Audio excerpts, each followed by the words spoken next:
It's been 84 years. So after nearly 2 years of delay, No Time to Die, Daniel Craig's final outing as James Bond has finally released. I've been waiting for this film for so long. It was originally supposed to come out in November of 2019. They needed some rewrites, and then it was supposed to come out April of 2020, but then the pandemic hit, and then it got delay after delay after delay. But now, nearly 2 years later, we finally get to see how Craig's tenure being James Bond comes to a close.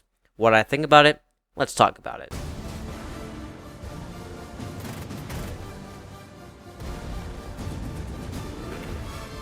So, what did I think of No Time to Die?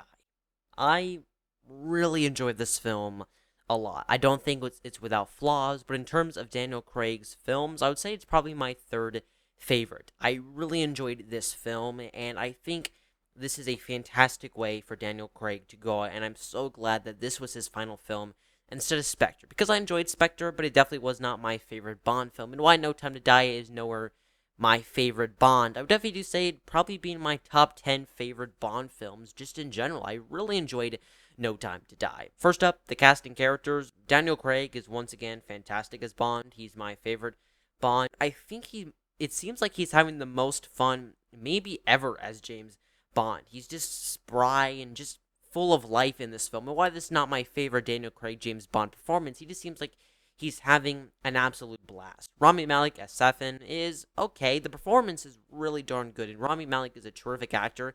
It's just this character doesn't really get much to do. Léa Seydoux as Madeline Swan is once again okay. The relationship between her and Bond was never my favorite, just because I didn't really believe it as much as I think the filmmakers wanted me to believe it. And probably the most biggest surprise in this film is Lashana Lynch as the new 007. In the trailers, she just looked like she was just going to be not a very good character, kind of annoying, and just kind of like a stick in the mud kind of character, but she was really fun here and really good. Her and Craig have pretty fantastic chemistry, and her and Bond have some really great, fantastic sequences, and I didn't have really a problem with her character. There was some times where she was a bit snarky for like basically no apparent reason, and they try to add some extra banter that I don't think really needed to be there. But for me, she does a really good job, and I don't think anybody will have a problem with her character, at least in this film. We'll see if they do anything with the character in future installments. How's the action in the film? This might be the best in terms of action in a Bond film ever. The action in this film is absolutely fantastic. The pre-title sequence with this chase, which we see in the trailers, is really riveting. There's this action sequence in a forest where there's tons of fog, which is just riveting. And probably the best action sequence in the film is this made to be one take where Craig goes up these flight of stairs and these just bunch of goons coming everywhere and he has to shoot them. It's a really riveting stuff. If you want action and really well filmed action, it's not shaky cammy. You can see what's happening.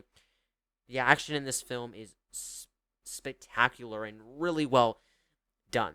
The humor in this film is really good. Even though this film is 2 hours and 43 minutes, the pacing of this film is actually really, really well. The only time where the film started to kind of drag for me is in the finale. Felt like it was going on for a bit too long, but for a nearly 3-hour film, the pacing was pretty spectacular, and this film is tonally different than other Craig Bond films that we've seen. I think you should know this going into the film. It's a lot more silly, I guess.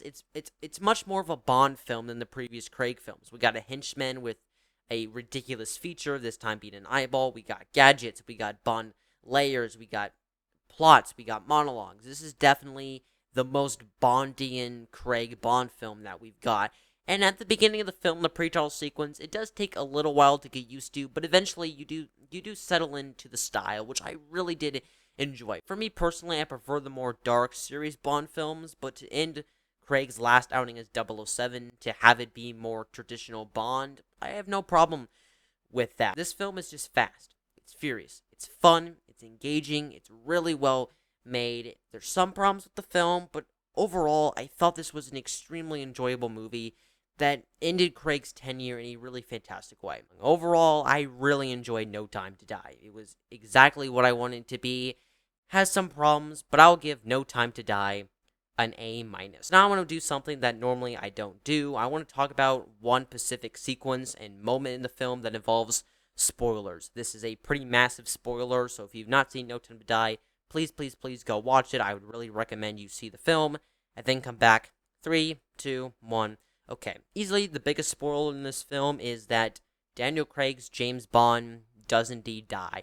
Now, when I first saw that, I was just kind of like, I don't really like that because they've never killed a Bond before. It was just really weird for them to completely put a stop to this character that's been going on and on. Yes, it doesn't really matter because they're just going to recast whoever they're going to recast as Bond in general, but it just felt kind of weird in the moment. But the more and more I thought about it, and the more and more talked about the people I saw it with, the more and more I thought, to be honest, that might be the best way you can end Craig's tenure. Because Craig's tenure is very different than other Bond 10 years, because they're kind of linked. All his films have connected tissues, and they're pretty much straight sequels. Not all of them, like Skyfall and Casino Royale, stand more on their own than Quantum of Solace, Spectre, and No Time to Die, but they're one giant story, basically. And this version of Bond has had his happy ever after, so to speak, 2 times, both with Vesper and Madeline Swan, and it just never ends well. So I think this is probably the best way you could have ended this character, because if he gets a happy ending, even though we won't see him again, he will probably be like, oh, is his life gonna suck again? With this ending, it puts a perfect, firm conclusion on the Craig 10 year. So those are my thoughts on No Time to Die. What did you think of this? I'll love to know your thoughts down in the comment section below, and comment down below who you think should be the next Bond. I'll love to know your thoughts. And as always, guys, keep talking movies.